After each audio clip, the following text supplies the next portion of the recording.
I never thought something as small as a forgotten Instagram story could detonate an entire relationship, but that night proved how wrong I was. We were at his friend Mason's birthday party, the kind of warm backyard gathering where people float between small conversations while holding paper plates and cheap beer. I was arranging some appetizers in the kitchen when I heard my name, sharp, loud, cutting through the music. When I stepped out, Ethan was standing in the middle of the room, pointing at me so abruptly that a few people stepped aside like he had swung his arm too close to them. And then he said it, loud, angry, and so unnecessarily dramatic that the entire room fell silent instantly. "You didn't post me on Instagram because you want to pretend you're single, right?" For a second, I genuinely thought he was joking. My brain needed time to process that he was talking to me about something as trivial as a photo, in front of nearly 20 people who stopped mid-conversation to watch. I was holding a bowl of chips and accidentally tightened my grip so hard the sides bent. I hadn't even checked my phone since arriving. I'd been helping Mason's girlfriend set up drinks and refill food. The idea that Ethan thought I was intentionally refusing to post him felt absurd. But the expression on his face wasn't playful. There was no smirk, no raised eyebrow. Just anger. And underneath that anger, something even worse, entitlement. What?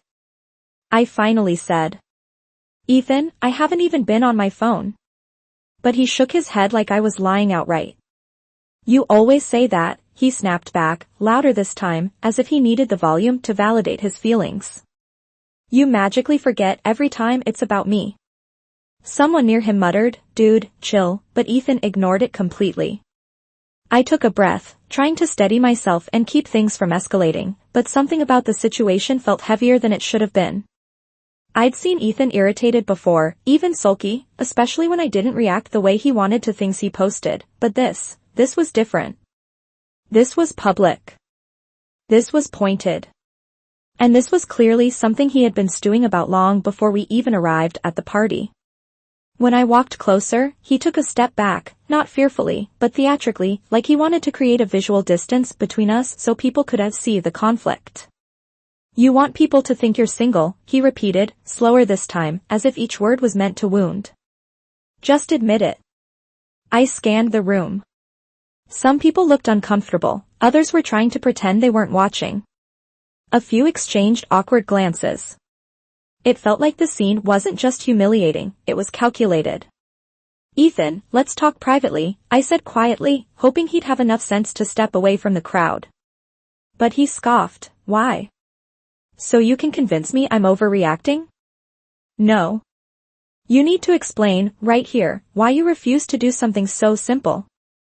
I felt something snap inside me, not anger, but a sudden realization that this argument wasn't about a picture. It was about control. It was about him feeling entitled to dictate how I should present myself online. It was about him wanting to use my page as another extension of his own identity. And most of all, it was about him caring more about being seen than being understood. One of his friends whispered, "Man, this is not the place," but again, Ethan didn't even acknowledge it.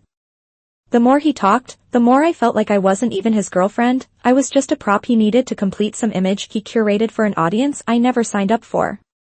When he finally said, "If you don't post me, I don't know what we are anymore," something inside me went quiet. Not shocked. Not scared. Just done.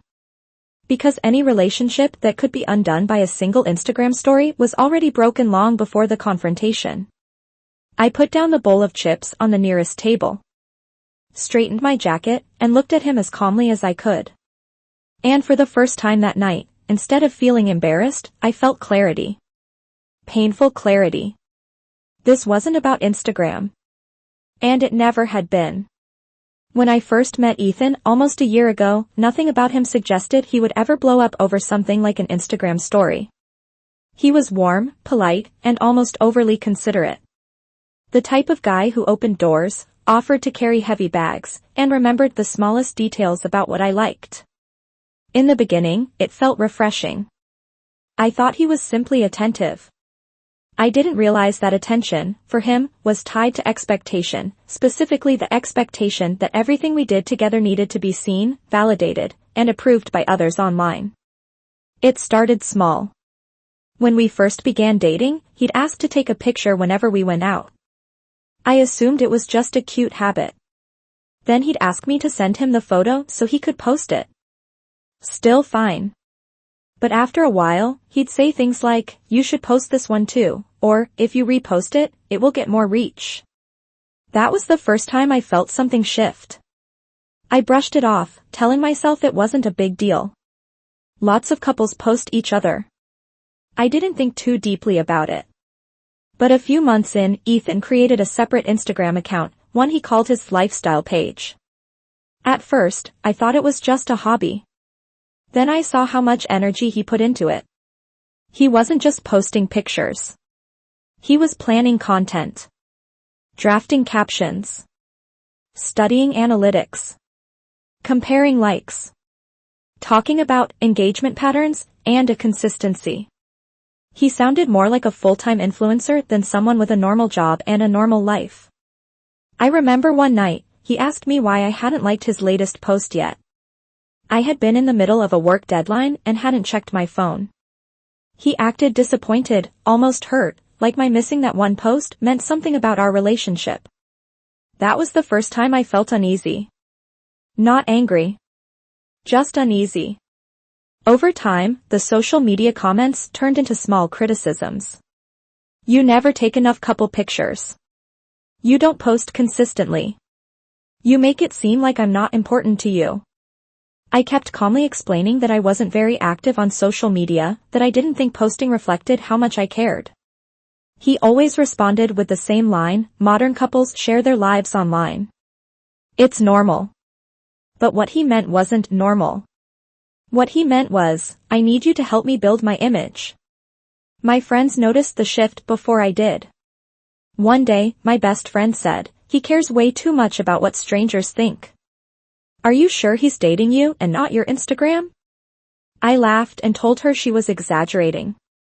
But deep down, I had already started feeling the pressure. Things escalated slowly but clearly. Ethan complained whenever I didn't immediately repost something he tagged me in. He asked why my page didn't match his vibe. He even suggested that we start taking aesthetic pictures every weekend so we could build a consistent presence. I said no. I told him I didn't want my life to revolve around a curated feed. He looked genuinely confused, as if he couldn't understand why anyone wouldn't want that. And here's the thing, Ethan wasn't a bad boyfriend in every way. He wasn't cruel or explosive all the time. That made it harder to recognize the problem. Because in normal moments, he could be gentle and thoughtful. But whenever something related to social media came up, it was like a switch flipped. Suddenly, everything became about being seen, being validated, and being admired. By the time we got to Mason's birthday party, I didn't realize Ethan had already built some expectations in his head. Earlier that day, he'd taken a picture of us before leaving the house. He posted it. Then he tagged me. Then he waited. I didn't repost it because we were running late, and I was busy helping. His friend set up. Ethan interpreted that as rejection. To him, not reposting wasn't a simple oversight.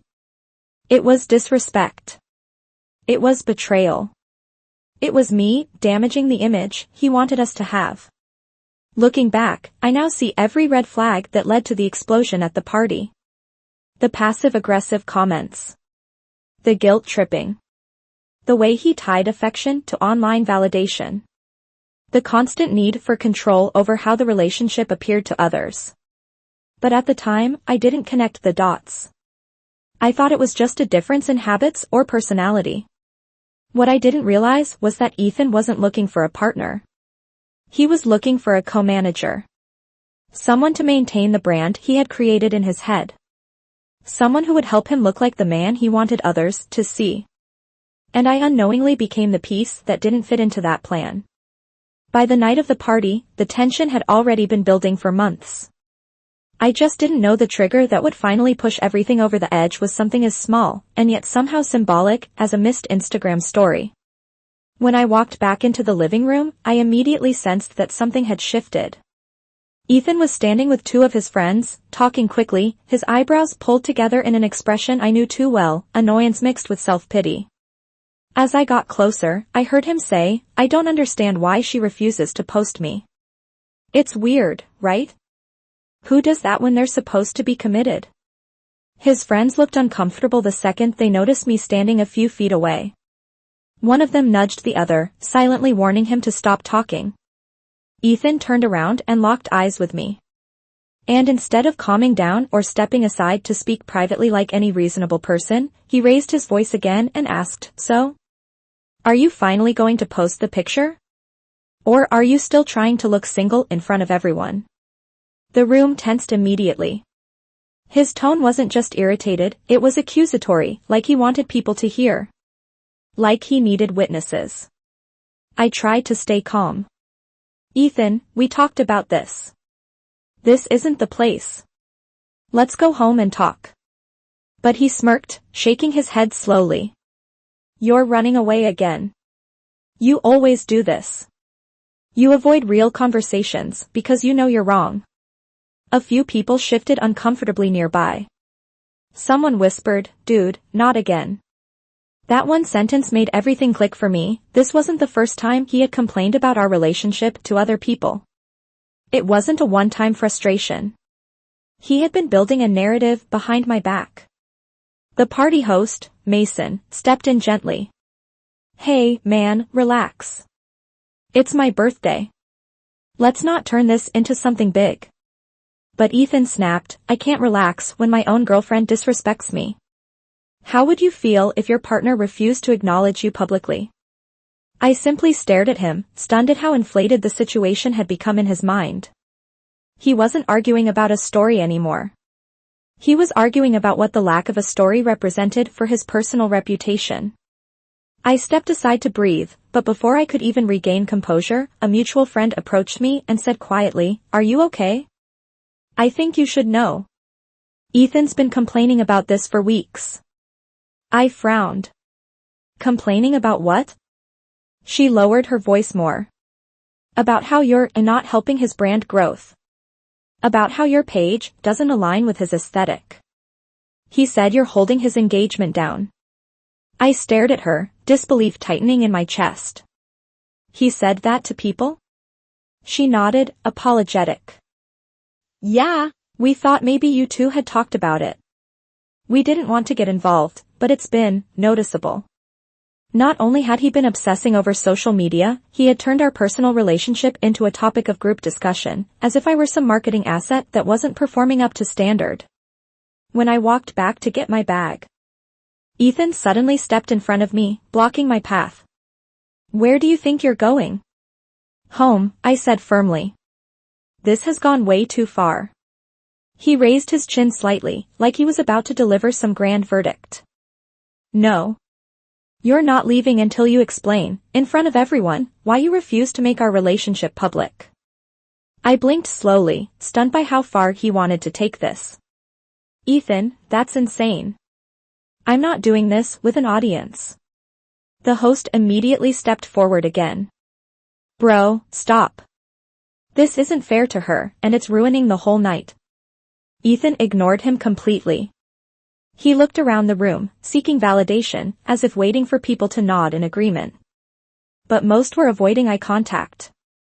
A few looked embarrassed for him. But even that didn't stop him. He needed an audience more than he needed dignity. "You know what?" Ethan said, voice shaking slightly from his own adrenaline. "I've put so much effort into building something online. I've tried to create something meaningful for us. And she refuses to help. She refuses to show she's with me. She makes me look pathetic." And that was the exact moment clarity hit me. Ethan didn't want a relationship. He wanted a performance. He wanted control. He wanted someone to play the supportive girlfriend role on his feet so he could maintain the image of a perfect, desirable, aesthetic couple. I looked at him and said, clearly and steadily, "Ethan, you're not building something for us. You're building something for yourself, and you want me to participate without asking how I feel." His face twitched, like he'd been slapped. Wow. so I'm the villain now, right? No, I said. But you're treating me like an accessory, not a partner. He scoffed loudly. If you walk out that door without posting me, then what we have isn't real. I'm serious. Someone behind him muttered, dude, what the hell, but Ethan didn't care. His pride was more important than our relationship. I felt the weight in my chest dissolve into something calmer. Something final. If our relationship depends on a story, I said softly, then it was never real in the first place. Ethan opened his mouth to argue again, but I was already walking toward the door. I didn't shout. I didn't cry. I didn't explain. I left him exactly where he wanted to be, in the center of a room, surrounded by people, performing a role he wrote for himself. When I got home that night, the silence felt heavier than usual. I dropped my keys on the counter and sat down, replaying the entire scene from the party. For the first time in months, I wasn't confused or conflicted. I wasn't second-guessing myself or wondering if I was being unreasonable. I felt clear. Clear in a way that only comes after someone shows you exactly who they are. My phone vibrated non-stop. At first, I ignored it. But after the fifth long buzz, I picked it up. It was Ethan, paragraph after paragraph of messages that started angry, then guilt-tripping, then accusatory, then self-victimizing. He said I had humiliated him publicly, that I had ruined his image, that I was making him look like the bad guy, and that if I cared about him at all, I would fix the damage by posting us online before morning. It was surreal reading his words. It felt like he was talking about a brand crisis, not a relationship. There was no concern about how I felt. Not one sentence acknowledged what he did, or how inappropriate the public confrontation had been. Everything was about optics. Reputation. Audience. Engagement. As if the real injury wasn't the way he treated me, but the way other people might perceive him. I didn't reply. I set my phone face down and went to bed early, not because I was tired, but because I needed distance. Emotional distance. Mental distance. Everything. And for the first time since we started dating, I slept without worrying about what Ethan would think. The next morning, I woke up to even more notifications, this time from Instagram. My best friend had sent me screenshots of Ethan's latest post. He'd uploaded a vague, dramatic paragraph about giving everything to someone who doesn't appreciate it, and trying to love someone who isn't ready to commit. He didn't mention my name, but everyone knew who he meant. The comments were full of sympathy for him. You're such a good guy. You deserve better. Some people don't know how lucky they are. I wasn't hurt. I wasn't shocked. I was disgusted, but mostly, I was done. I called him. He picked up instantly, as if he'd been waiting for the phone to ring. Finally, he said sharply. Do you see what you caused? Everyone thinks I'm the problem. Do you understand how this affects me? Even then, it was about him. I kept my voice even. Ethan, I didn't cause anything. I didn't post a story. That's it. Everything that happened after that happened because of your choices. He exhaled loudly. You don't get it. Social media matters. This is how people build connections. This is how couples show unity. You not posting me makes me look stupid. I closed my eyes and leaned back. Ethan, listen to what you're saying. You care more about how strangers see us than how we actually are. That's not love. That's marketing. There was a long silence on the line.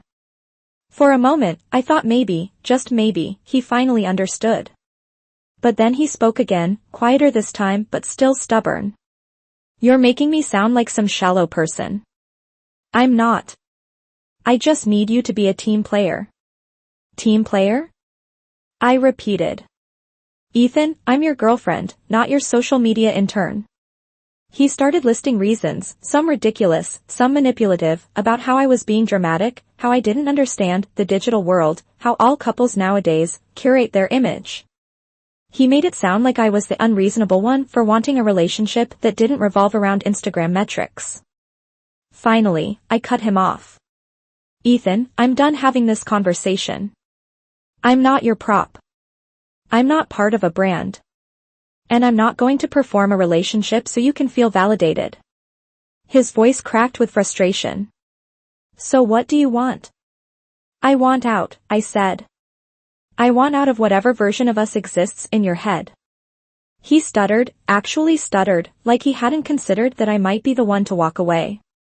Wait, you're breaking up with me over a miscommunication? No, I said calmly. I'm breaking up because last night showed me exactly how much of this relationship was real and how much of it was just for show. He tried to interrupt again, but I was already pulling the phone from my ear. Goodbye, Ethan. I hung up before he could say another word. Then I blocked him on everything, calls, texts, Instagram, even the account he used for his aesthetic feed. The silence that followed felt like fresh air after months of stale, recycled noise. About an hour later, my best friend showed up at my apartment with breakfast. When I told her I had ended things, she didn't act surprised. She just sighed with relief and said, "Good. You didn't lose a boyfriend, you just cut ties with a guy who was trying to turn you into a PR asset." That sentence hit harder than anything Ethan had said in the last 24 hours. Because it was true. Ethan didn't want a partner. He wanted a participant. Someone to help him maintain a digital fantasy that looked good to strangers. And the moment I stopped participating, the entire fantasy collapsed. So I walked away. And for the first time in a long time, I wasn't scared of what people would think. I wasn't worried about who saw what, or who believed what version of the story. I was just relieved. Relieved to finally step out of the spotlight I never asked to be in. Relieved to be myself again. Relieved to no longer be the girl responsible for maintaining someone else's image. A relationship shouldn't need proof. A relationship shouldn't need an audience. And real love doesn't demand to be posted, it simply exists, whether the world sees it or not.